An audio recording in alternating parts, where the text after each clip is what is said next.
एक सीरीज चल रही है। तुम इस लेक्चर में इस सीरीज का पहला लेक्चर तुम अटेंड कर रहे हो यहाँ पे, तो बता दूं, चिल्ड्रंस के कॉन्स्टिट्यूशनल ट्रीटमेंट के होम्योपैथी में कैसे क्या अप्रोच रखें और जो जो तरीके हमारे महान डॉक्टर्स बता के गए हैं उनको अपने एक्सपीरियंसेस के साथ और डॉक्टर्स के एक्सपीरियंसेस के साथ रिपर्टरी के नॉलेज को मिलाते हुए आज के हिसाब से उसको आसानी से हम किस तरीके से यूज कर पाए, इस चीज को ध्यान में रखकर ये चिल्ड्रन सीरीज अपन ने चालू करी है। ठीक है ना। इसमें क्लासिफिकेशन जो हमने जो लिया है वो डॉक्टर बोरलैंड से लिया है। डॉक्टर बोरलैंड जो चिल्ड्रन में वर्क करके गए हैं उसमें से लिया है। लेकिन जैसे पिछली बार जब लास्ट लेक्चर हुआ था, आई थिंक लास्ट 7th या 8th लेक्चर कौन सा था जो अभी तक कोई है ना, उसमें मैंने ये बताया था कि कैलकेरिया फॉस को मैं सिर्फ जो रेस्पेक्ट है डॉक्टर बोरलैंड के लिए, इसलिए मैंने उसको एक्सेप्ट किया। उनका जो फर्स्ट ग्रुप है लेथार्जिक ग्रुप, ठीक। लेकिन अगर मेरी चॉइस हो तो मैं इसको सेकेंड ग्रुप में रखूं, डेवलपमेंटल ग्रुप में, डेवलपमेंटल प्रॉब्लम्स जिसमें होती है, ऐसा मैंने कहा था। खैर, सभी ग्रुप से एक एक रेमेडी हो चुकी हैं, बल्कि कुछ ग्रुप की 2 रेमेडीज भी हो चुकी हैं। अब हम डेवलपमेंटल प्रॉब्लम वाले ग्रुप की एक बहुत ही उपेक्षित, एक बहुत ही नेग्लेक्टेड लेकिन बहुत ही यूजफुल मेडिसिन के बारे में डिस्कस करेंगे कि कैसे डेवलपमेंटल प्रॉब्लम में हम इसका इस्तेमाल कर सकते हैं प्रैक्टिस में।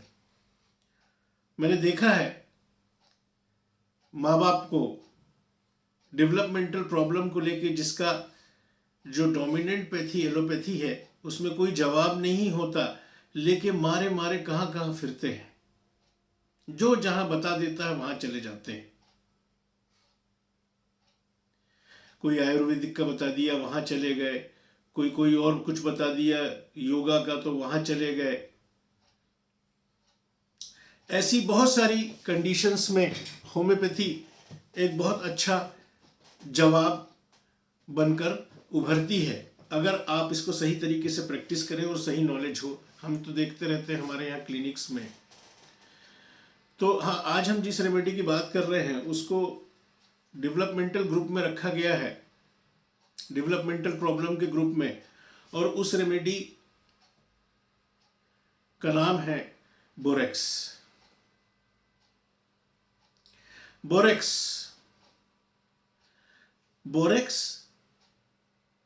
Baryta carp was the first remedy जो हमने इस ग्रुप में डिस्कस की थी। डेवलपमेंटल प्रॉब्लम जो सबसे ज़्यादा लीड करती है इस ग्रुप को डेवलपमेंटल प्रॉब्लम में, बराइटा कार्प के बारे में हमने बात की थी। आज हम बात करेंगे बोरेक्स के बारे में। बोरेक्स के बारे में बात करने से पहले हम एक बहुत ही इंपॉर्टेंट टर्म की बात करेंगे। आप में से किसी ने सुना है बर्थ ट्रॉमा? बर्थ ट्रॉमा सुना है आपने? What is birth trauma? कई बार पार्चुरेशन के दौरान जब सही तरीके से फोर्स नहीं लग पा रहा होता है, बच्चा आके मुंह पे अटक जाता है, तब कई बार फोर्स अप्लाई करना पड़ता है। फोर्सेप्स से पकड़ के या कैसे भी पकड़ के खींचतान करके डिलीवरी करवानी पड़ती है।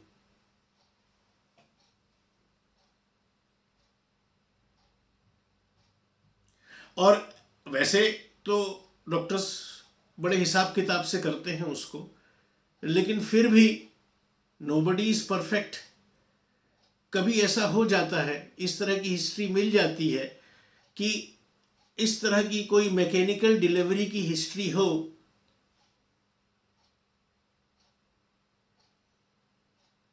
दूसरा भी एक बर्थ ट्रॉमा में दूसरी चीज भी आती। पहला तो ऐसा कि डिलीवरी के टाइम पे इन्फेंट्स को इंजरी, हेड में इंजरी हुई हो या इंजरीज जो भी जिस भी तरह की इंजरी हुई हो पार्चुरेशन के टाइम पे, अगर एक्सेसिव फोर्स, ज्यादा ताकत, ज्यादा खींचतान करनी पड़ी हो बच्चे को निकालने में, ऐसा अगर हिस्ट्री हो।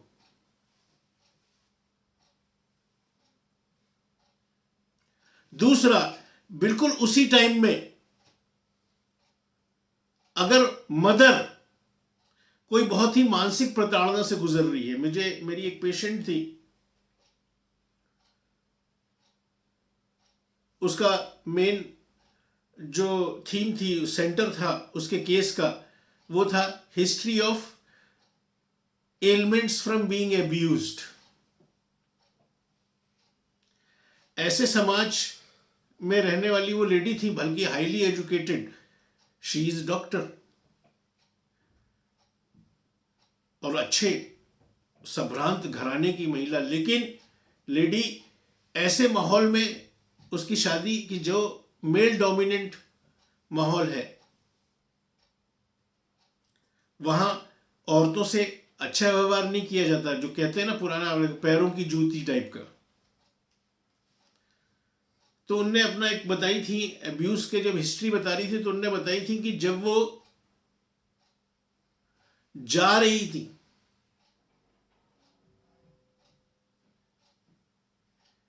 एम्बुलेंस में, उनको लेके जाया जा रहा था डिलीवरी के लिए, तब भी उनके हस्बैंड बाजू में बैठ कर उनको गालियां दे रहे थे।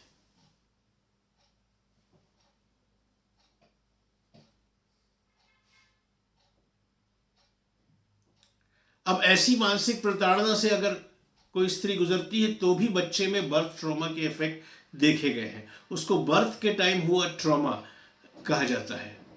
वो इस तरीके से मानसिक तरीके से भी होता है और एक्सेसिव फोर्स अप्लाई कर लिया, ज्यादा खींचतान कर लिया, ऐसे बच्चों में लॉन्ग टर्म कॉन्सिक्वेंसेस आते हैं, जैसे कि सेरेब्रल पाल्सी हो गया, HIE यानी कि हाइपोइस्चेमिक एनकेफेलोपैथी हो गया, सीजर्स, झटके आने की हिस्ट्री। कभी भी कोई बच्चों के लिए क्या है जिसको सीजर्स आने की हिस्ट्री है तो जरूर खोजबीन करना कि उसकी डिलीवरी कैसी हुई थी। आपके पास डेवलपमेंटल वाले डिसऑर्डर वाले बच्चे आए तो आप ये एक इंपॉर्टेंट पॉइंट पकड़ लो, क्योंकि आगे जब हम डेवलपमेंट बोरेक्स की बात कर रहे हैं, borax is a sodium salt, natrum mur is also sodium salt, और नेट्रम म्यूर को भी डॉक्टर बोरलैंड ने जो है वो किस में रखा हुआ है, डेवलपमेंटल डिसऑर्डर के उसमें।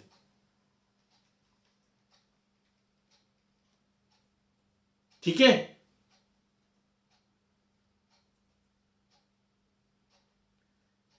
ठीक। तो ये एक क्वेश्चन आपको अनिवार्य होना चाहिए, अगर डेवलपमेंटल डिसऑर्डर वाले बच्चों को आपके पास लेके, अगर हाँ किसी और मेडिसिन की तरह कोई स्ट्राइकिंग फीचर्स आके अगर मेडिसिन सेलेक्ट हो गई स्पॉन्टेनियसली, तो अननेसेसरी खोजबीन करने की जरूरत नहीं है, पेशेंट को हरास करने की जरूरत नहीं है। क्योंकि मैं आपको बता दे रहा हूं, मैं अपने एक्सपीरियंस से बोल रहा हूं और मैंने देखा भी है ऐसे डॉक्टर्स को कि एक वक्त आता है कि उनका प्रैक्टिस करके मास्टरशिप उनकी इतनी स्ट्रांग हो जाती है कि 2-3 शब्दों में, 2-4 मिनटों में ही या चंद पलों में ही वो सही मेडिसिन को सेलेक्ट कर लेते हैं। पर वो आगे की कंडीशन है, ये यात्रा होती है एक। जब आप ईमानदारी से कोशिश करते हो सही तरीके से प्रैक्टिस करने की और इस तरह की स्टडीज में अपने आप को रेगुलर इन्वॉल्व करते रहते हो, तो ये आगे ये कंडीशन आपकी आती है, आएगी ही। क्योंकि मैंने पहले ही बता दिया है कि ईश्वर की ये बहुत मेहरबानी है कि उसने सक्सेस को इंटेलिजेंस में नहीं रखा है कि कौन कितना होशियार है, उसने सक्सेस को रखा है परसीवरेंस में, कि सभी परेशानियों, सारे फेलियर्स के बावजूद कौन टिका रहता है। रसरी आवत जात ही सिल पर होत निशान, करत करत अभ्यास के जड़मती होत सुजान। अभ्यास, प्रैक्टिस करते करते जड़मती यानी कि मंद बुद्धि भी सुजान हो जाता है।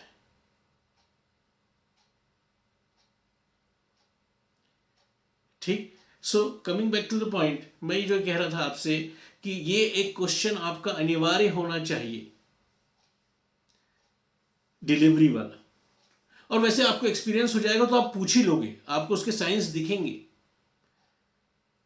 उस बच्चा को लेके आए, सही से पनप नहीं पा रहा है, या उसको सीजर्स की प्रॉब्लम होती। अक्सर आपको जब आपको बैकवर्ड बच्चे लेके आएंगे तो कई बच्चों में आपको सीजर्स, कन्वर्जन्स की शिकायत देखने को मिलेगी।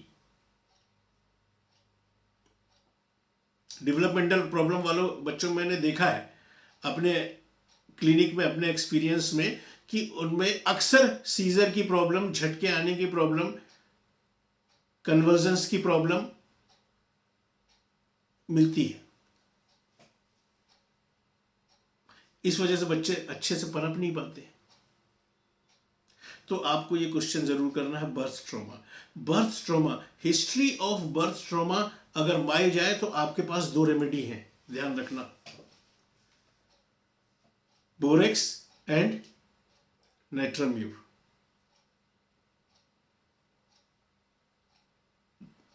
हेड इंजरी की बात नहीं कर रहा हूं, बर्थ ट्रॉमा की बात कर रहा हूं। बर्थ ट्रॉमा इमोशनल भी होता है,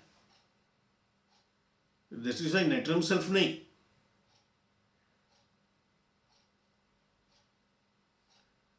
ठीक। और आपको देखो, जैसे एक्सपीरियंस बढ़ेगा तो जब आप मैनिफेस्टेशन देखेंगे तो अपने आप आपका क्वेश्चन चला जाता है। आपको नाइट्राम्यूर के मैनिफेस्टेशन दिख रहे हैं, बोरेक्स के मैनिफेस्टेशन दिख रहे हैं, क्योंकि एक बात बता दे रहा हूं, हमारी होम्योपैथी में कॉमन सिम्टम्स में सिलेक्शन नहीं होता है। डॉक्टर बोइनी नसन ने कई बार इस तरीके से सिलेक्ट किया कि मेन प्रॉब्लम कुछ और लेके आया है, उसके साथ में मान लो कोई हेडेक की प्रॉब्लम लेके आया है, मेन उसको हेडेक का ट्रीटमेंट करवाना है, कोई खास इंडिविजुअलाइजिंग सिम्टम्स नहीं मिल रहे हैं, लेकिन उसके साथ उनको प्रोफ्यूज यूरिनेशन मिल गया कि उसको बोले मेरे को आजकल क्या कहते हैं, बहुत सारी पेशाब आ रही है, बार बार पेशाब के लिए जाना पड़ता है और खूब सारी पेशाब होती है, तो इसको मिला लिया, जिसका सरदर्द से संबंध नहीं है लेकिन वो भी साथ में चल रहा है, कॉन्कोमिटेंट्स निकल के आए। इसी तरीके से बहुत सारी चीजें हैं, डिस्पोजिशन है, कैरेक्टरिस्टिक्स फीचर्स हैं, उसके रिस्पॉन्सेज हैं, वेदर कंडीशंस को, फूड कंडीशंस को, सैकड़ों तरीके हैं, कहीं से भी सिलेक्शन हो सकता है। जैसे कि लास्ट टाइम मैंने बताया था, कैलकेरिया पे लेक्चर हुआ था लिथार्जिक चाइल्ड में, जो पहला लेक्चर था। इसके पास एक बच्चे को लेके आए डॉक्टर सुमन के पास, सर्दी जुकाम खांसी से वो त्रस्त था, अभी सर्दियां शुरू हुई थी और कहीं कोई इंडिविजुअलाइजिंग सिम्टम नहीं मिल रहा था, बस सर्दी जुकाम है। इसने सिर्फ टच किया, थोड़ा सा बच्चे को छुआ तो वो उसको बहुत गुलगुला, बहुत मुलायम, बहुत फ्लैबी लगा। सिर्फ इसी के आधार पे और कोल्ड वेदर के आधार पे इसने कैलकेरिया का प्रिस्क्राइब कर दी और हो गया काम। तो आप अपने आप को ट्रेनिंग देते रहें, अपने माइंड को ट्रेनिंग देते रहें, है ना। ईश्वर की कृपा होगी तो जब चीज सामने आएगी तो क्या चीज चाहिए वो अपने आप निकल के आ जाएगी, और जब ऐसी स्पॉन्टेनिटी आ जाती है तो आदमी हो जाता है मास्टर। ईश्वर से प्रार्थना करो कि वो स्पॉन्टेनिटी आए, और उसका एक ही तरीका है, repeated exposure, repeated exposure, repeated exposure, बिना ये सोचे समझे कि नॉलेज कहां से आ रहा है। कहीं से भी आ रहा हो, सब कहां से आता है, खुदा की तरफ से, ईश्वर की तरफ से आता है सारा नॉलेज। ठीक। तो बर्थ ट्रॉमा की हिस्ट्री अगर पाई जाए तो देख लेना आप कि ये या तो बोरेक्स का चाइल्ड हो सकता है या तो नाइट्राम्यूर का चाइल्ड हो सकता है। ठीक है। बोरेक्स, अब बोरेक्स के चिल्ड्रंस की हम कुछ खास बातें पहचानेंगे। पहला पॉइंट जिससे बराइटा कार्ब से हम इसको डिस्टिंग्विश कर सकते हैं, किसी बैकवर्ड चाइल्ड को देखा हमने कि ये बराइटा कार्ब है, इसके बारे में डॉक्टर बोरलैंड कहते हैं कि बच्चा किस तरीके से डरता है, बच्चा किस तरीके से घबराता है, इस चीज को देखकर हम पता लगा सकते हैं कि ये बच्चा बराइटा कार्ब का है कि बोरेक्स का है। मैंने बराइटा कार्ब के बारे में जब बात की थी तो बताया था क्या था, बराइटा कार्ब को किस चीज से डर लगता है। बराइटा कार्ब की जो पेशेंट आई थी उसके बारे में उसके फादर ने क्या बोला था, ये घर से कहीं नहीं जाती है डॉक्टर साहब। सुनो, कम से कम 32-35 साल की लेडी, लेकिन सिर्फ जिस्म एक लेडी का, बाकी दिमाग एक बच्चे का। बहुत पढ़ाने की कोशिश करी, पढ़ नहीं पाई, लर्निंग डिसेबिलिटी थी। घर से बोले अभी हम आपके यहां तक लेके आए हैं ना, ये समझ लो बहुत मशक्कत है, ये कहीं नहीं जाती है, कहीं शादी ब्याह में, कहीं रिश्तेदारों में, फंक्शन में कहीं नहीं जाती, इसको बस घर पे रहना है। तो बराइटा कार्ब क्या है, कोई भी नया, कोई भी स्ट्रेंज, कोई भी स्ट्रेंजर, बट बोरेक्स में ये फीचर नहीं होता है। बोरेक्स में फीचर होता है, बोरेक्स डरता है बहुत। बोरेक्स के बच्चे चौंकने वाले बच्चे होते हैं, बड़ा स्ट्रांग फीचर मिलेगा कि हल्की सी भी कहीं आवाज हुई तो ये, हर कोई चौंकता है, ज्यादातर लोग चौंक सकते हैं, लेकिन इनकी ये कैरेक्टरिस्टिक होती है। देखो हम जब भी बात कर, जैसे बहुत ऐसे कहीं भी जैसे पटाखा फूटा बाहर, डर गया, बिल्कुल मदर को ऐसे पकड़ लिया, ऐसे चिपक गया, चेहरे पे बिल्कुल घबराहट के भाव दिखने लगे, मतलब ये दिस इज समथिंग स्ट्राइकिंग, ज्यादा नॉर्मल से ज्यादा ग्रेट सेंसिटिविटी होती है। किस इस प्रकार से डरता है, तो हम एक ये डिस्टिंग्विश पॉइंट आपको मिल जाता है। मंदबुद्धि बच्चा भी ऐसा आपको बैठा, आपने देखा होगा अक्सर मंदबुद्धि बच्चों को, बैकवर्ड बच्चों को, रिटायर्ड बच्चों को आपने देखा होगा, अक्सर ऐसे बैठे रहते हैं और मुंह से ऐसे लार। ये फीचर आपको बराइटा कार्ब में भी देखने को मिल जाएगा। बट यहां पे लार की वजह बोरेक्स में कुछ डिफरेंट ही होती है। मशहूर लक्षण, बहुत मशहूर लक्षण बोरेक्स के बच्चे का, मुंह में छाले, ऐप थे, पूरे मुंह में कहीं पे भी हो सकते हैं, सफेद सफेद दिखते हैं, ऐसे जबान निकाले सफेद सफेद दिखते हैं, और छालों के साथ सैलाइवेशन होता है। मुंह खोले के देखोगे व्हाइट व्हाइट स्पॉट्स दिखते हैं, मुंह आ गया एकदम से, बहुत सारा आ जाता है, कभी कभी तो इतना सीवियर हो जाता है बच्चों में कि ये पूरा ये डाइजेस्टिव ट्रैक्ट, इस वजह से इन लोग का डाइजेशन बहुत कमजोर होता है, अक्सर उल्टी हो जाने की, जरा में दस्त हो जाने की शिकायतें होती हैं।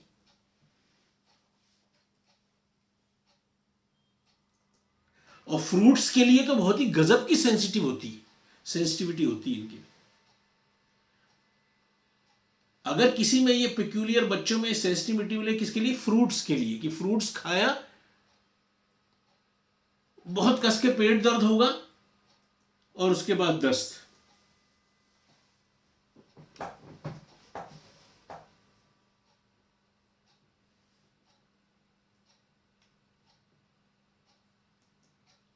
ठीक, ये लोग भी पढ़ नहीं पाते, बोरेक्स के बच्चे भी पढ़ नहीं पाते, लेकिन अगर आप बारीकी से थोड़ा सा सर्च करेंगे, बहुत बारीकी से सर्च करना बहुत जरूरी है। क्यों जरूरी है?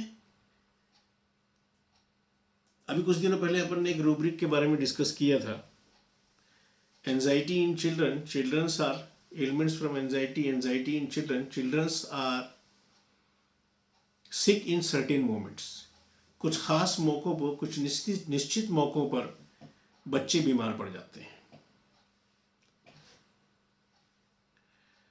तो एक इंजीनियरिंग के लड़के को मेरे पास लेके आया, उसकी मदर बैठी हुई थी, वो बताती है उसका एक एक्साइटिंग फैक्टर कि जब भी ये हमको या अपनी मदर को टेंशन में देखता है या अपने घर वालों को किसी घर में किसी तरह की कोई परेशानी चल रही होती है, उस वक्त ये बीमार पड़ जाता है। नेचुरल सी बात है कि आपके अगर प्रियजन, आपके लव्ड वंस अगर बीमार पड़ते हैं या किसी मुसीबत में पड़ते हैं या किसी परेशानी में पड़ते हैं, तो जाहिर सी बात है कि कोई भी व्यक्ति चिंतित होगा, कोई भी व्यक्ति को एंजाइटी होगी, घबराहट होगी, कहीं कुछ हो ना जाए, ये वो दुनिया भर की चीज़ें। तो ये समझ में आ रहा था कि इसको एंजाइटी से एग्रावेशन होता है, ये तो तय था। लेकिन मैंने सिर्फ एक क्रॉस क्वेश्चनिंग कर ली उससे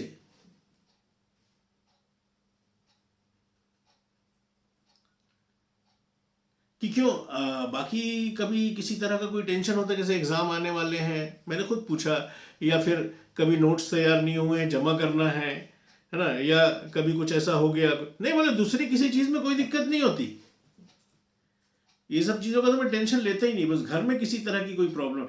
तो इस तरह की कुछ खास तरह की एंजाइटी से जो लोग बीमार पड़ जाते हैं, childrens are ill at certain moments, मतलब हर तरह की एंजाइटी उन पे इफेक्ट नहीं डालती। जैसे पल्सिटिल्ला वगैरह के बच्चे हैं, वो भी हैं इस रूब्रिक में, ये कि children are ill at certain moment में। तो क्या होता है, जैसे उनमें क्या हिस्ट्री देख रहे हैं, इसके पापा जब कभी बाहर चले जाते हैं 2-3 दिन के लिए, तो ये बच्चा बीमार पड़ जाता है। They are so attached. Carcinosin, pulsatilla, भयंकर अटैच्ड लोग। कार्सिनोसिन तो हद से ज्यादा अटैच्ड, कि भाई भाई अलग हो गए तो ये बीमार पड़ गए, कहीं चले गए तो ठीक। इसलिए क्रॉस क्वेश्चनिंग करना बहुत जरूरी होता है, मैं कह रहा था। तो पढ़ ये भी नहीं पाते, लेकिन इनके बोरेक्स में अगर आप थोड़ा सा, अगर आपको लक्षण दिख रहे हैं कि नहीं यार इसमें प्रोमिनेंट फीचर, इसके फिजिकल में कोई स्ट्राइकिंग फीचर बोरेक्स का दिख रहा है, तो आप ये पूछ लें, तो आपको ये पता चलेगा कि नहीं, अगर इसके बहुत पीछे पड़ा जाए, इसके सर पे खड़ा रहा जाए, तो ये पढ़ लेता है,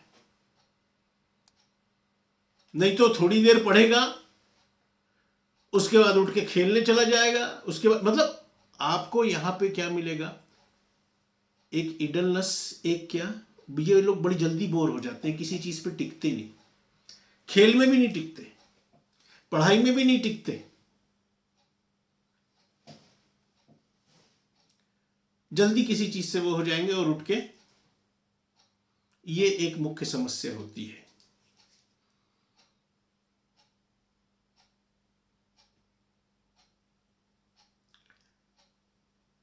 ठीक है। और डेवलपमेंटल प्रॉब्लम से रिलेटेड बच्चे आपके पास आए, आपको लग रहा है कि दिमागी रूप से इनका सही से विकास नहीं हुआ है, कई तरीके से मैनिफेस्ट होता है ये। एक तो अपनी उम्र के जैसे पीछे के लोगों की जैसी हरकत करना, या फिर पागलों के जैसी हरकत करना, मारना, काटना, नोचना, लात मारना, चीजें पटकना, चीखना, चिल्लाना, मतलब सब, तो आपको पता चलेगा। और ये एक्स्ट्रा ऑर्डिनरी हो।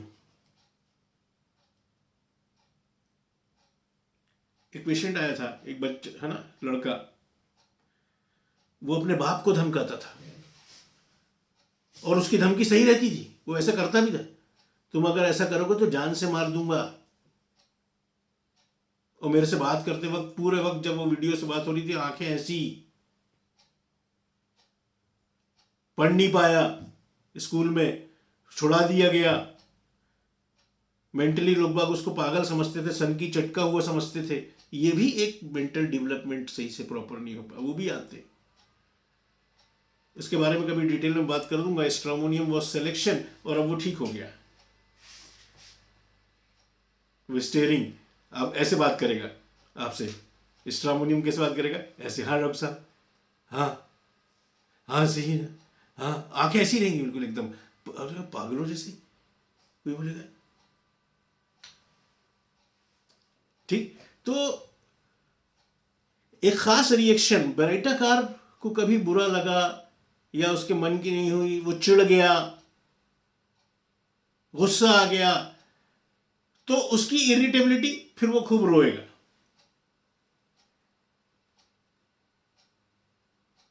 खूब रोएगा।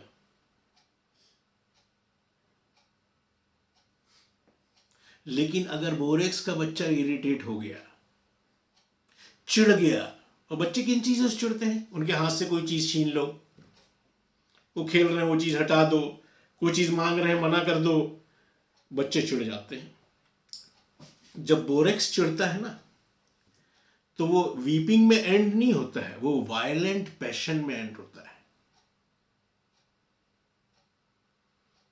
और खास तौर से लाते मारता है। आप देखें, रूब्रिक निकालें, किकिंग इन चिल्ड्रन।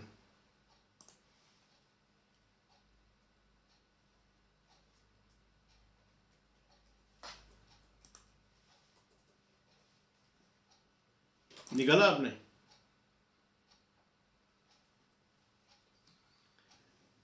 दस रेमेडी सिंथेसिस रिपोर्टरी में 10 रेमेडीज के साथ one of the remedy is borax.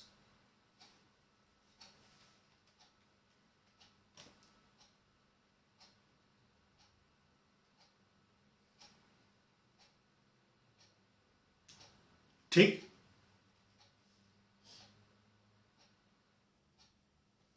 मिल गया? तुम्हारे पास तो नहीं है सिंथेसिस? है, कोई बात नहीं, देखना। और बोरेक्स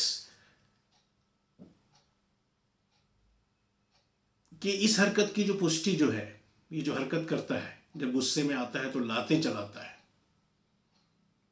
स्ट्रामोनियम क्या करता है? बेलेडोना स्ट्रामोनियम क्या करते हैं? नोचना, काटना, मारना, चीखना, चिल्लाना।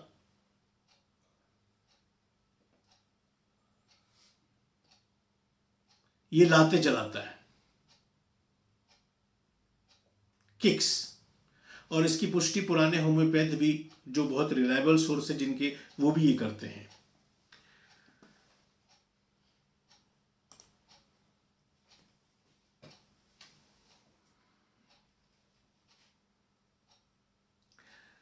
और जो एक और बड़ा इसका स्ट्राइकिंग लक्षण जो मैं आपको बताना जा रहा हूं, स्ट्राइकिंग सिम्टम बोरेक्स का जो अक्सर मिल जाता है, बोरेक्स से मेरा पहला परिचय जो है ना, बोरेक्स मेडिसिन से पहला परिचय इस सिम्टम से हुआ था जो मैं आपको बताने जा रहा हूं।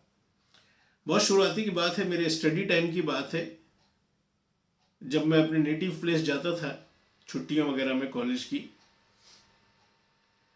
तो वहां पे पास के गांव में एक होम्योपैथिक डॉक्टर प्रैक्टिस किया करते थे। पुराने टाइप की स्टडी की हुई थी, पुराने डीएचबी वगैरह होते थे शायद, है ना। तो वो मुझे बोरेक्स का एक केस सुनाने लगे कि मेरे पास, बोले एक बच्चे को लेके आया, बोले कुछ दिन पहले, और बताया कि ना इसको पेशाब में बहुत तकलीफ होती है, पेशाब करते टाइम। और बोले इतने में मेरे सामने ही उसको पेशाब आ गई।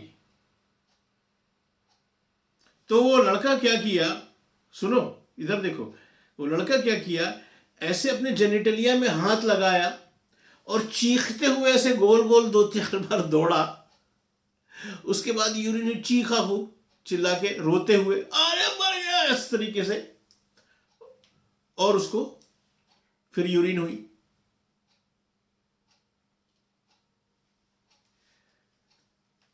तो और छोटे बच्चे, इन्फेंट्स होते हैं, हमेशा माँ बाप जानते हैं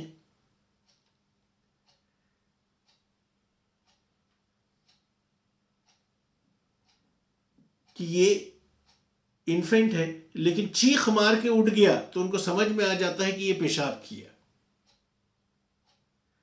पेशाब करके और भी बच्चे उठ जाते हैं, लेकिन ये चीख मार के रोते हुए उठता है बच्चा। माँ बोलती है देखो पेशाब कर दिया। जब भी ये पेशाब करता है ना, तो ऐसे चीख मार के नींद से छोटे बिल्कुल उठता है ये।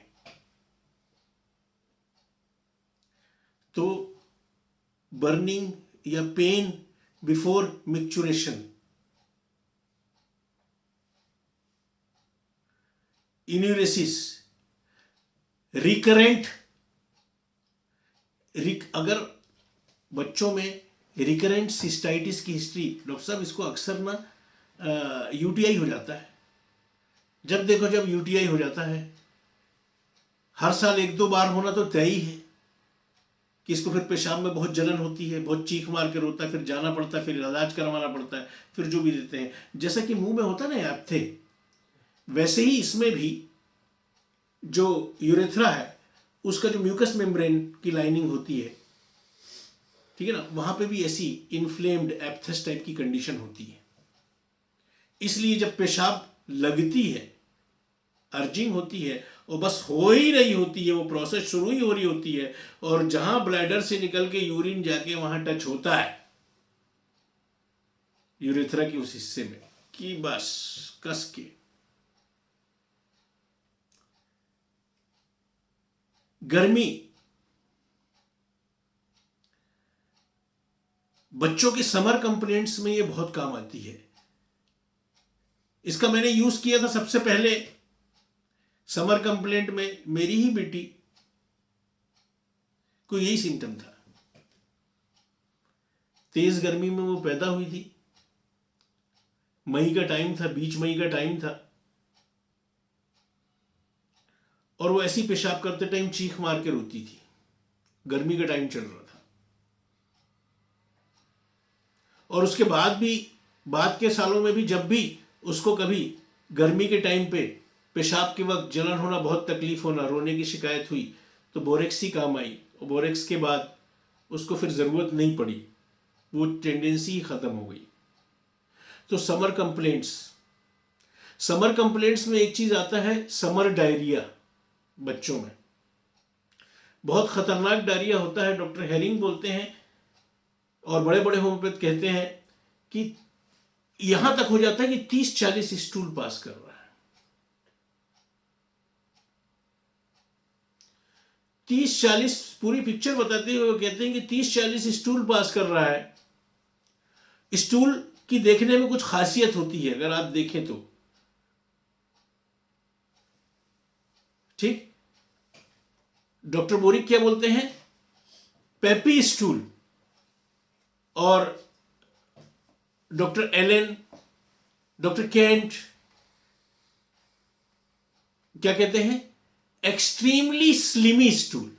स्लिमी मतलब बच्चों को स्लाइम खेलते हुए देखा है, कीचड़ जैसा, बिल्कुल एकदम नरम मुलायम चिकना चिकना, देखा बच्चों को स्लाइम खेलते हुए, बस वैसी स्लिमी स्टूल्स।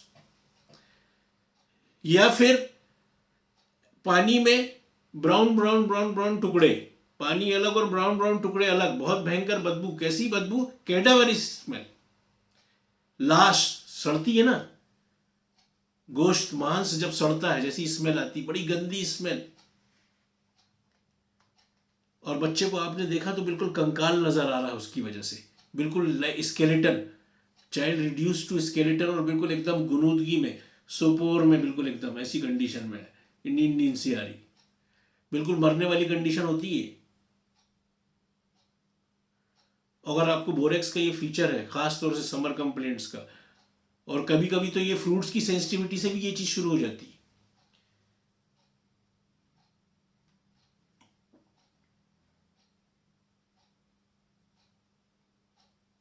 ठीक। तो ऐसी जानलेवा कंडीशन से,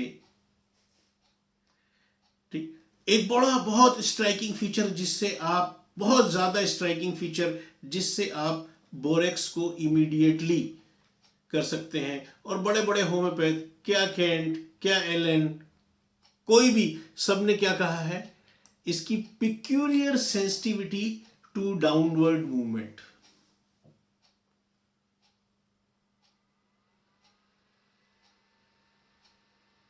इसका बड़ा अच्छा डिस्क्रिप्शन देते हैं कि कैसे पहचानेंगे हम, क्योंकि डाउनवर्ड मूवमेंट, किसी भी तरह का डाउनवर्ड मूवमेंट, कोई गोद में लेके नीचे उतारे,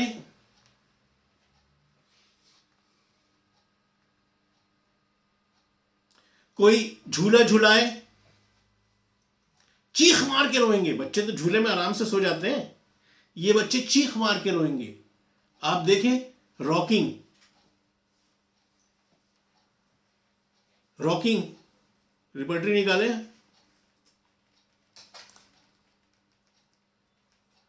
एंजाइटी, माइंड चैप्टर में एंजाइटी, एंजाइटी के अंदर चिल्ड्रन इन रॉकिंग ड्यूरिंग झूला झुलाने के टाइम एंजाइटी।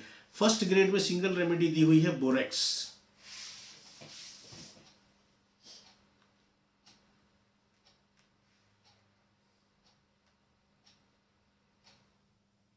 ठीक, तो अब अपन क्या होता है कि अपन खुद भी उसको डिस्क्राइब कर सकते हैं, बट क्या है कि अगर हम अपने महान डॉक्टर्स के नजरिए को अगर एक बार डिस्क्रिप्शन में ले लें तो एक बड़ी जिस्ट, एक आत्मा समझ में आ जाती है रेमेडी की। देखो डॉक्टर केंट कितना अच्छा डिस्क्राइब करते हैं इसके डाउनवर्ड मूवमेंट के सेंसिटिविटी के लिए कि क्या कहते हैं, जब मदर, डॉक्टर केंट कहते हैं when the mother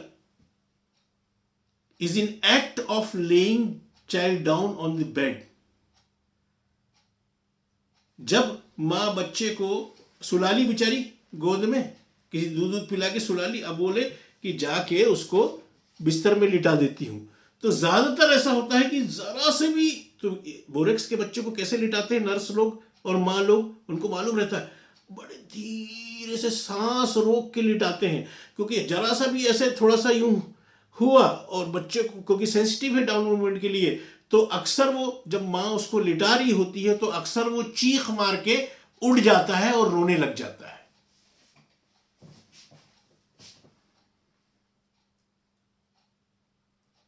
doctor Kent के शब्दों में, when the mother is in act of laying the child down on the bed, it often rouses up in its sleep and cries out in fright. ऐसा रोता है जैसे कि बहुत डर गया। इसी को दूसरे तरीके से डॉक्टर हेरिंग देखो कितना अच्छा इसको डिस्क्राइब करते हैं कि बच्चे को जब लिटाते हैं, डॉक्टर हेरिंग क्या कहते हैं, जब बच्चे को in every attempt to put down, या when we attempt to put down, जब भी मां बच्चे को लिटाती है, कैसा भी एक्शन करके लिटाए, तो बच्चा थोड़ा अगर बड़ा भी हुआ थोड़ा गोद में, तो ऐसा करता, देखो थ्रोस हैंड्स, ऐसे एक्सट्रीमिटीज। आदमी ऐसा कब करता है, कभी इसका अनुभव हुआ है, कभी कभार हो जाता है कि जब हमको लगता है बस हम नींद में कभी हुआ होगा, गिरे तो आदमी कैसा करता है, एकदम से बस वो वैसे ही करता है।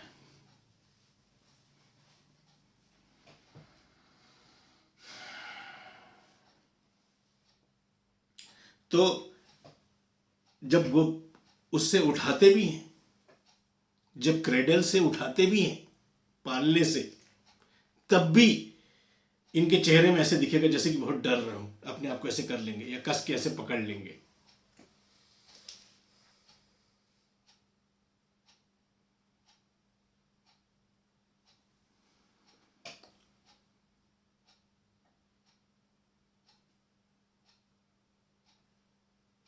लेकिन उठाते टाइम अगर बहुत वायलेंट सिम्टम आते हैं तो थिंक अबाउट कैलकेरिया फॉस। मैंने लास्ट टाइम बताया था, क्योंकि 3 ही रेमेडी है इस रूब्रिक में, कैलकेरिया कार जब उससे उठाते हैं, बोरेक्स एंड कैलकेरिया फॉस, जिसमें सबसे प्रोमिनेंट है कैलकेरिया फॉस।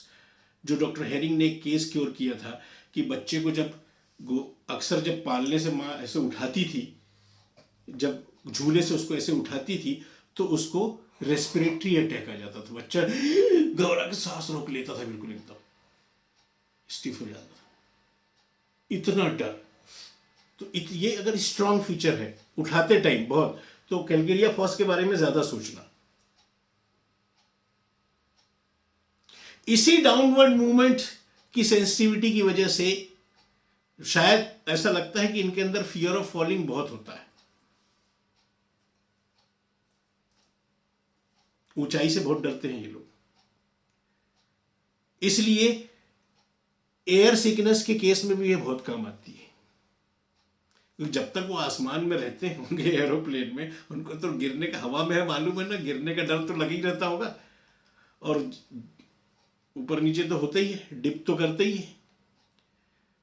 तो इसका तो क्या कहते हैं, इसके लिए तो ऐसे एयर सिकनेस के लिए तो डॉक्टर बोरलैंड ने तो इसको प्रिवेंटिव बता दिया कि अगर आपको मालूम है कि कोई हवाई जहाज में इसलिए नहीं चढ़ पाता है या पानी कि ये जो ऊपर नीचे होता है या ऊपर रहता है तो इनको एयर सिकनेस, तो फिर इनको एयर सिकनेस कैसी होती है एरोप्लेन में, खूब नोशिया होगा, वोमिटिंग चालू हो जाएगी, कहो ना दस्त भी हो जाए, खासतौर से जी घबराना बहुत और वोमिटिंग हो जाना और डरना, सबसे खास तौर से एंजाइटी, घबराहट होती बहुत, बिल्कुल ऐसे किसी तरीके से चढ़ भी गए मार ढकेल के एरोप्लेन में तो भी क्या कहते हैं माला जपते हुए बैठे रहते हैं, बिल्कुल या ऐसे पकड़ में। डॉक्टर बोरलैंड क्या कहते हैं कि अगर कोई एयर से ट्रेवल करने जा रहा है उसको और मालूम है कि ये एयर सिकनेस इसको बहुत ज्यादा होती है, हवाई जहाज में बहुत घबराहट होती है, और उसको बैठने के पहले, ट्रेवलिंग के पहले अगर 3-4 डोज बोरेक्स को दे दिए जाएं तो हम कंप्लीटली ओवरकम कर सकते हैं पूरी तरीके से कि उसको नहीं होगी ये प्रॉब्लम। ये उनने अपने अनुभव से बताया। और डॉक्टर बोरलैंड एक ऐसी हस्ती थे, एक ऐसे प्रिस्क्राइबर थे, एक ऐसे डॉक्टर थे कि जिनकी बात पे शक नहीं किया जा सकता, जिनके वर्क पे शक नहीं किया जा सकता। अगर इनके वर्क को सही तरीके से ध्यान में रख के अगर आप प्रैक्टिस करें तो ये अक्सर ज़्यादातर अपनी कसौटी में खरे ही उतरते हैं। कमी अगर कहीं रह जाती है तो वो हमारे ही एक्सपीरियंस की कमी या समझ की कमी होती है। इस चीज़ को हमेशा ध्यान रखना, लेकिन वक्त के साथ ये चीज़ें इंप्रूव होती चली जाती हैं। ठीक है, तो summer noise sensitivity, downward motion sensitivity, अगर एक लाइन में अगर इसके स्ट्रॉन्ग फीचर्स अगर देखे जाएं तो डॉक्टर केंट कहते हैं कि अगर स्ट्राइकिंग फीचर्स, एक एप्थस कंडीशंस, मुंह में छाले, लेकिन बच्चों को अगर बार बार छाले होने की हिस्ट्री हो तो recurrent aphthae, then the remedy is किलकिरिया, सिंगल रेमेडी दी हुई है, रिकरेंट एप्थे इन चिल्ड्रन। और ऐसे एप्थे होते हैं ना इनको कि इसकी वजह से बेचारे क्या कहते हैं दूध नहीं पी पाते हैं।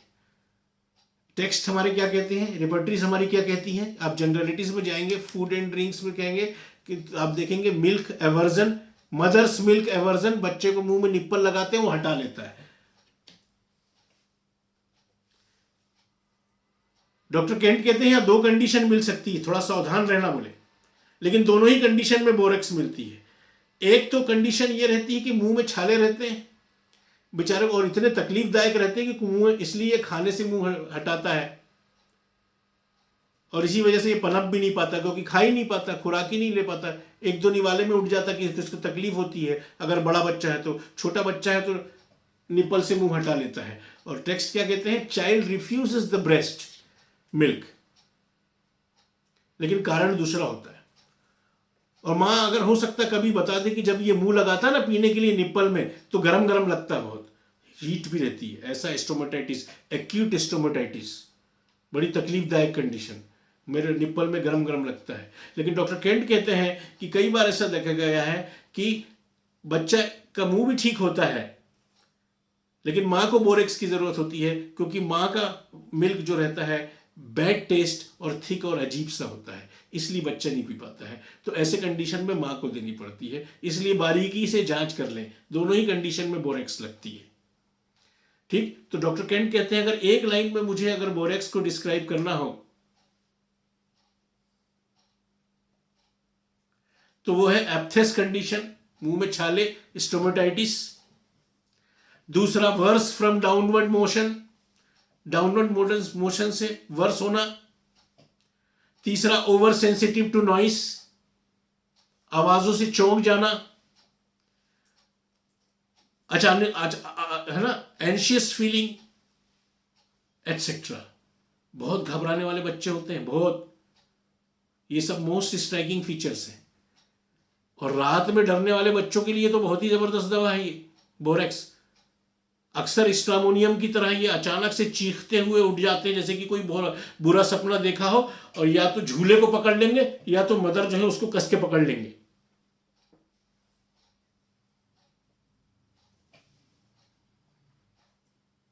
गिर न जाऊं करके। और दूसरा एक और फीलिंग इनके अंदर बहुत जबरदस्त होती है, आप एक रूब्रिक खोलें सिंथेसिस रिपर्टरी में, खोलें फियर। फियर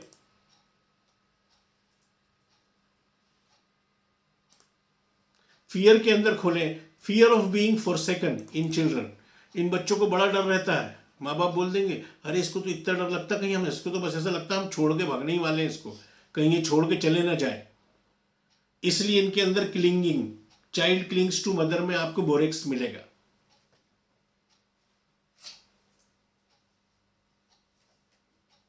क्लिंगिंग में बोरेक्स मिलेगा, क्योंकि क्लिंगिंग की दो वजह होती है। जब गोद में लेते हैं बोरेक्स को, गिरने का डर इतना रहता है कि बड़ा कस के पकड़ता है मां को।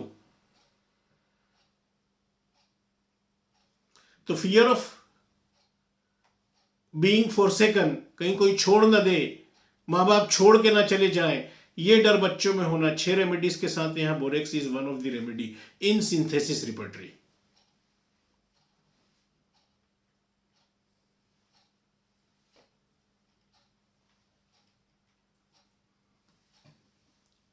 क्लियर? ठीक, वहीं पे एक आप और एक रूब्रिक वहीं पास के पास में ही है, वो आप देख लें। फियर ऑफ फॉलिंग के अंदर दिया हुआ है child holds on to mother. जब इसको गोद में कोई भी लेता है ना तो बहुत कस के पकड़ते हैं।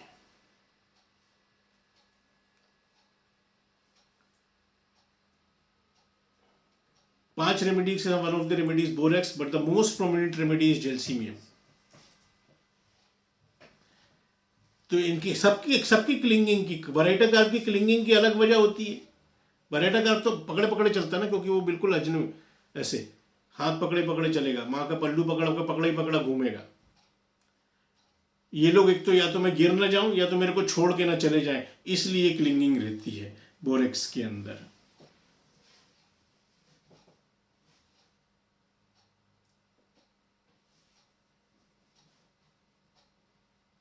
इसलिए आपको इस तरह के रूब्रिक्स आपको मिल जाएंगे। आप देखें, फियर नाइट इन चिल्ड्रन इन, रात में बच्चे जो डरते हैं, रात में बच्चे बहुत डरते हैं। 7 रेमेडीज में borax is one of the remedy. और कैसे डरते हैं मैंने बताया ना, ऐसे चौंक के चीखते हुए रोते हुए उठते हैं, और पास में मदर है तो उसको कस के पकड़ लेंगे, और झूला है तो उसको कस के पकड़ लेंगे, जैसे कि कोई बहुत भयानक ख्वाब देख के उठे हो।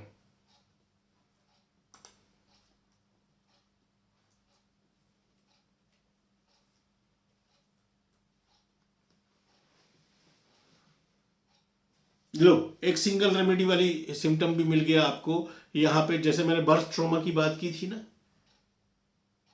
अक्सर आपको ये हिस्ट्री भी मिल जाएगी। कई बार आपको पता नहीं चल पाता कि ज्यादा फोर्स लग गया हो डिलीवरी के टाइम में, फोर्स डिलीवरी। हाँ, एक चीज थी डॉक्टर साहब, इसने ना पैदा होने के बाद, और कई बार क्या होता है, बच्चा वही कोई साइकोलॉजिकल कंडीशन हो सकती है, मदर कोई मानसिक प्रताड़ना से गुजर रही हो या किसी बहुत ज्यादा डरी हुई हो, है ना, और उसका असर वो भी बर्थ ट्रॉमा में आता है।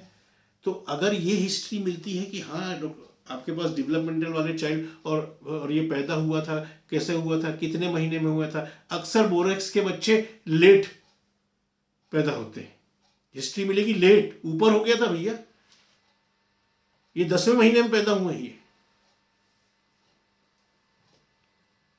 ऐसे बोलेंगे। या फिर क्या एक चीज बोलेंगे, पैदा होने के बाद ना डॉक्टर साहब बड़ी मेहनत हुई थी, 1-2 दिन तक तो ये दूध ही नहीं पिया था, बच्चे तो तुरंत पीने लगते हैं, लगाओ मां के निप्पल से तुरंत पीने लगते हैं पैदा होने के बाद बच्चे, ये पीता ही नहीं था दूध। अक्सर ऐसा अक्सर तब होता है कि बर्थ ट्रॉमा का केस हो, तो कि जरूर कोई ना कोई ऐसा मानसिक या शारीरिक आघात पहुंचा है जिससे कि भूख बंद हो गई है। आपको रिपर्टरी में रूब्रिक मिलेगा माइंड में, माइंड के अंदर दिया हुआ है, eating refuses to eat children in birth trauma after, single remedy borax.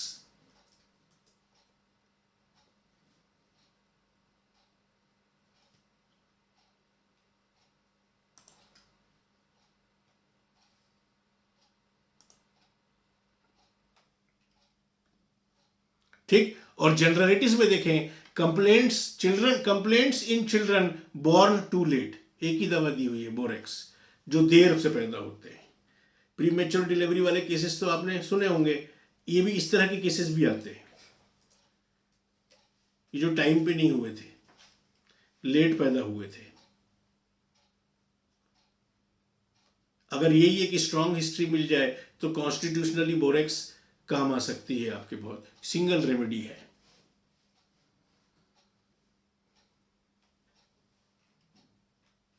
ठीक है ना। रिकरेंट सिस्टाइटिस, बार बार यूटीआई की हिस्ट्री, बर्थ ट्रॉमा की हिस्ट्री, ठीक। अनीमिया, बच्चों में अनीमिया, बच्चों में खून की कमी, देयर आर 2 रेमेडीज। पिछली बार जो अपन ने बात करी थी, एक रेमेडी तो वो है, कौन सी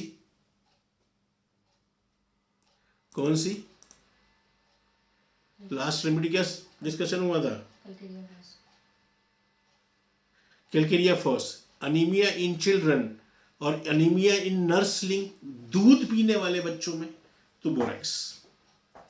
इन जनरल बच्चों में, बड़ा बच्चा भी आपके पास आ सकता है, 12 साल का, 13 साल का, 14 साल का, वहां पे आप थिंक अबाउट कैलकेरिया फॉस। लेकिन दूध मुंहे बच्चे आए बिल्कुल एकदम और अनीमिया के शिकार हों तो थिंक अबाउट बोरेक्स।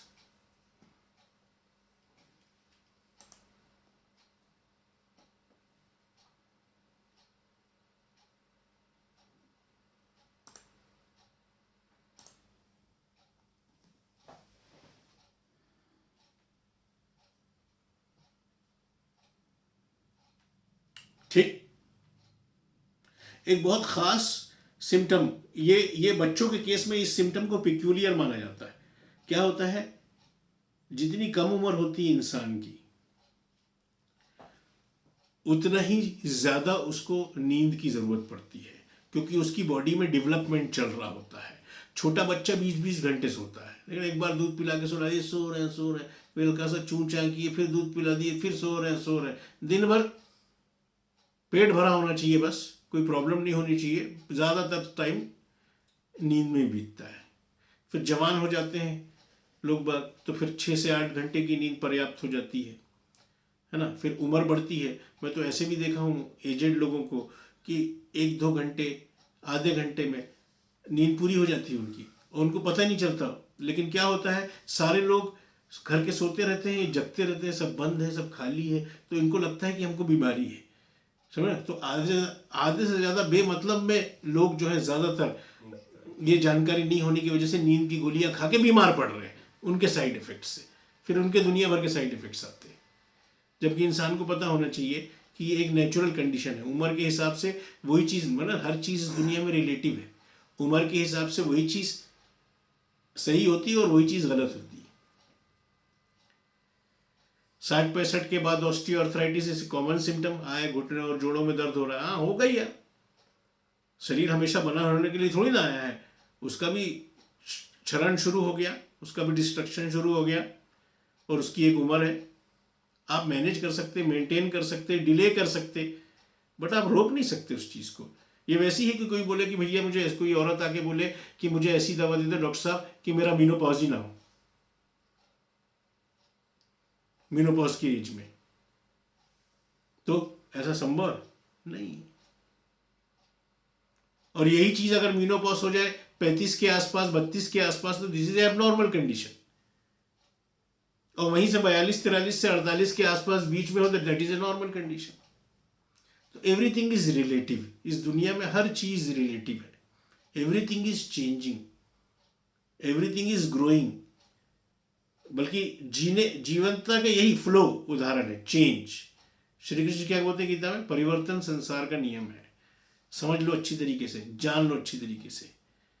जो किसी चीज को पकड़ के बैठ गया, जो कट्टर हो गया, वो क्या होता है, स्पिरिचुअली डेड होने लग जाता है। बहुत बड़ा नुकसान होता है इस दुनिया में कि अगर आदमी स्पिरिचुअली डेड रह के अपनी जिंदगी गुजार दे। क्या कहते हैं कबीरदास जी, दुर्लभ मानव जन्म है, मिले न दूजी बार, पक्का फल जो गिर पड़ा, लगे न दूजी बार। तो यहाँ आपको पकना है, पकने के लिए आया हुई है, नहीं तो बार बार एक ही क्लास में भेजे जाओगे कि जाओ जाओ जाओ वापस, अभी कच्चे हो, अभी खेल खिलौने की इच्छाएं हैं बहुत, जाओ खेलो, ठीक है ना। खैर, coming back to the point, तो एक बड़ा अनकॉमन पिक्यूलियर सिम्टम बच्चों में अगर ये मिले, बहुत छोटे बच्चे हैं, सो रहे हैं, लेकिन फ्रीक्वेंट वेकिंग इन न्यूबॉर्न्स, आप स्लीप चैप्टर निकालें, स्लीप में खोले, वेकिंग फ्रीक्वेंट, बार बार नींद खुलना, बार बार जाग जाना बच्चों का जल्दी जल्दी, न्यूबॉर्न्स में, नए पैदा हुए बच्चों में।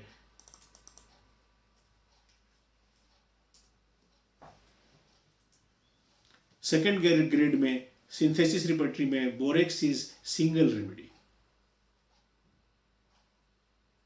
ये बड़ा स्ट्रॉन्ग कैरेक्टरिस्टिक है बोरेक्स के बच्चों का। तो हम कई तरीके से इसको पहचान सकते हैं, लेकिन हमको इसके की पॉइंट्स जो है वो मालूम होने चाहिए। अगर आपकी प्रैक्टिस अच्छी हुई, ऊपर वाले की मेहरबानी हुई, तो आप देखेंगे जब आप एज ए होम्योपैथ फेमस होंगे तो आपके पास ऐसे ही लोग आते हैं, लोग लेके, जो कि हार जाते हैं सब जगह से, और उनमें से एक डेवलपमेंटल डिसऑर्डर्स भी होते हैं, बच्चों के विकास से संबंधित परेशानियां।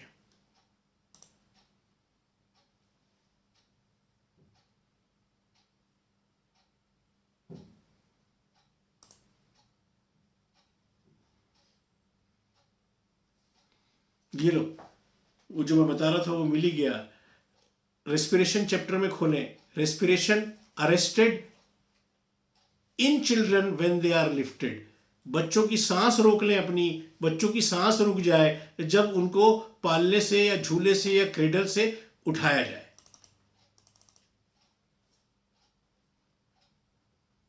देखो, दो ही हैं, बोरेक्स एंड किलकेरिया फॉस। और किलकेरिया फॉस का तो एक क्योर्ड केस डॉक्टर हेरिंग ने बताया ही था, बताई है अपने आप डॉक्टर हेरिंग की। One of the most reliable work in homeopathic literature is Dr. Herring's guiding symptoms of our homeopathic materia medica. ठीक,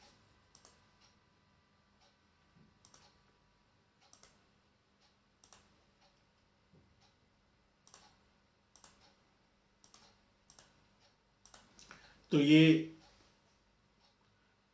तो बच्चों के बुरा ख्वाब देख के उठने की, यूरिन कंडीशंस हो गई, इसकी सेंसिटिविटी हो गई, नॉइस, डाउनवर्ड मोशंस, इसके एप्थस कंडीशन हो गए, बर्थ ट्रॉमा जैसी हिस्ट्रीज हो गई। तो ये इसके ख़ास फीचर्स हैं जिसको अगर आप इसको बार बार रिपीटेड एक्सपोजर देंगे, इसको अच्छी तरीके से समझ लेंगे, तो आप बड़ी बड़ी क्रॉनिक केसेस में बच्चों के बोरेक्स को सही तरीके से प्रिस्क्राइब कर सकते हैं। ठीक।